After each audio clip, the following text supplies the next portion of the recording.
Who is this man? Who are these people? And why am I dressed so nice? All of these questions and more will be answered on today's episode of Chronically Cultured.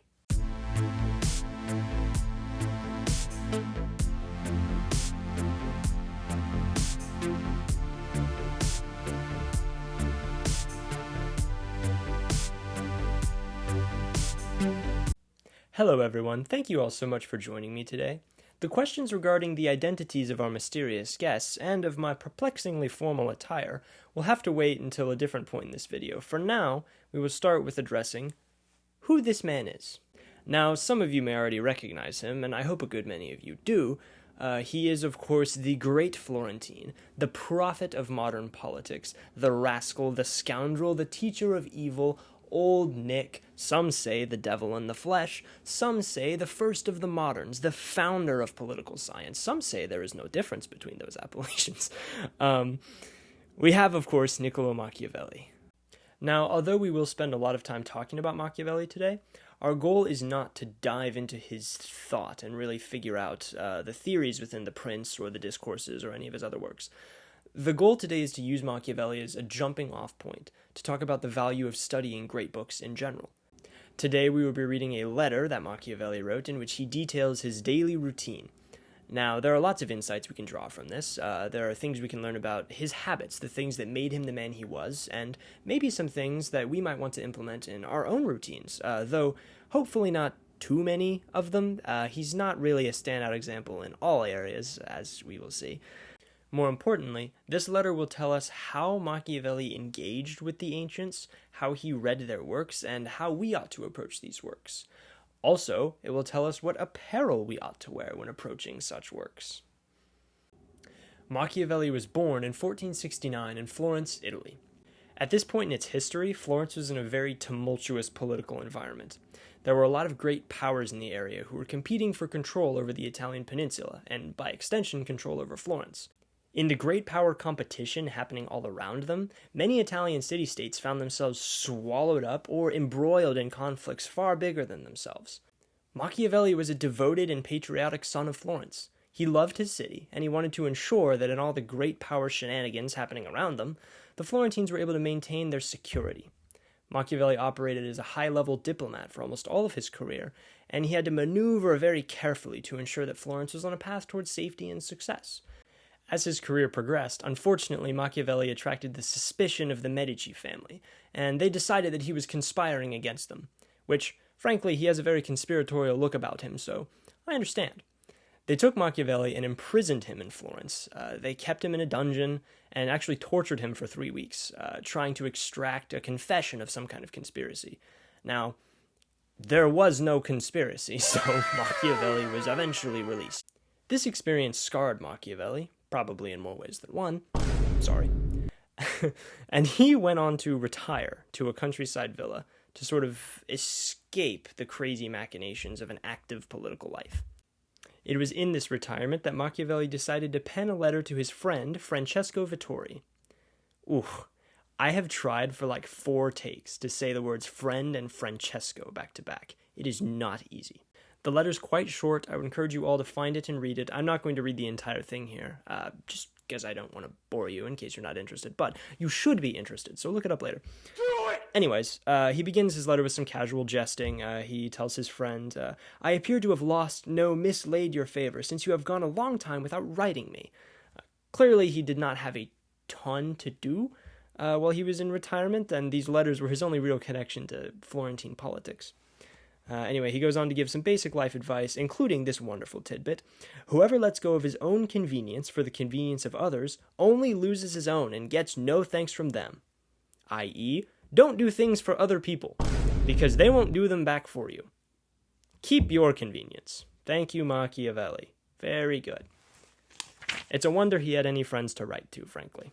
He goes on to talk about all these wonderful, great, serious things he's been doing in his day, such as trying to catch birds, then deciding it's boring to catch birds, then getting in an argument with the woodcutters that he hired to chop down a forest next to his villa. He then goes on to a lovely aviary that he owns, apparently. I'm a bit unclear as to the source of his funds, especially given some of the information we're going to learn later. He brings a book of poetry with him, typically Dante or Petrarch, he says, or one of the, quote, minor poets, like Ovid, which I think is a hilarious insult against Ovid, and a totally justified one. You know, Ovid's a punk. Anyway, that doesn't matter. In his time with the poets, he says, quote, I read of their amorous passions and their loves. I remember my own, and enjoy myself for a while in this thinking, end quote. So apparently he just sits and thinks about women. Specifically, all his past lovers, which, if you've seen portraits of the dude, I mean, you can be a little skeptical of that. But you know, we'll give him the benefit of the doubt. Dude's been tortured, whatever. After these reminiscences of past encounters, he then goes to the local tavern and says that he, quote, becomes a rascal for the whole day, end quote. Basically, he just sits around and gambles all the time, like constantly. He gambles until the wee hours of the morning with just a bunch of degenerates, it sounds like. I don't know how this man has any money. Where is he getting his money? It is completely unclear. I'm sure he's rich. I'm sure his family's rich. I'm sure he has inheritance, whatever. Still, I like to imagine him losing vast sums of money to, like, a butcher in this tavern. Let me just say that whatever association was made in the last clip between butchers and degenerates is completely coincidental. I love my butcher. If you are watching this, Carl, you're wonderful. Thank you. Now we get to the good part of the letter. After Machiavelli has finished drinking and gambling the night away, he goes back to his home, up into his study, and he changes his clothes. He takes off all the ordinary garments that he's been wearing, and he puts on his finery, his courtly robes, the best things that he owns. Why is he doing this? What's he preparing for? Well, he's preparing for an audience with the greatest philosophers to have ever lived. He's reading. He's reading books.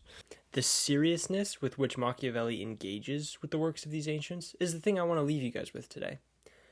Listen to how he describes his periods of reading. Quote, I enter the ancient courts of ancient men, where, received by them lovingly, I feed on the food that alone is mine and that I was born for. There I am not ashamed to speak with them, and to ask them the reason for their actions, and they in their humanity reply to me. And for the space of 4 hours I feel no boredom, I forget every pain. I do not fear poverty, death does not frighten me. I deliver myself entirely to them. That is a serious commitment to reading and to studying, and to accessing the wisdom that is in these texts. And this is what made Machiavelli the theorist that he was. I mean, we don't remember Machiavelli the diplomat. We don't remember Machiavelli the militia commander. We remember Machiavelli the author, the thinker, the political philosopher. And it was his engagement with these works that built his legacy. He mentions at the end of his letter that, as a result of these study sessions, he's been working on a small book, a book for rulers. The Prince, his most famous work, and one of the most enduring works of the entire Western tradition. That type of legacy was the result of serious engagement with the great texts of the human intellectual tradition. So while it is admittedly really funny to imagine Machiavelli up in his attic for like 4 hours dressed in his finery, just yelling at like copies of Plato that he has open, it does illustrate the seriousness with which we ought to approach these texts. This formality that I'm aping from Machiavelli right now should kind of convey the point that these works ought to be taken seriously. When I enter the courts of these ancient men, when I engage with the works of the great thinkers of our tradition, Homer and Plato of the Greeks, Dante of the Italians, and Popeye the Sailor Man of the Americans, when I enter into their courts and engage with their material, I should take it seriously, and I don't always need to be wearing a tie. I could be by the pool wearing nothing. Well, okay, hold on. I could be by the pool in a swimsuit reading the works of these ancients, but it is my responsibility to be mentally decked out in courtly finery, as it were. Mentally, I am wearing a bow tie every time I read Plato, for example. Anyways, everyone, that's the main point I wanted to make from Machiavelli's letter today. You ought to take great books seriously. Not just because Machiavelli did, but because it is the only guaranteed way to establish an independent mind. I know reading these serious books is scary and intimidating. They're hard work, I'm not going to lie. It's a difficult book. You're going to have to get through it. But nobody's telling you to jump right in with Hegel or something. Start with something doable. In future videos, I'll talk about which books I think are good jumping in points, which books are doable, which ones help you build a taste for reading serious works, because it really is an acquired taste. It's something you have to practice. But once you get there, it is immensely rewarding. You should read serious books. I believe in you. I will see you next time.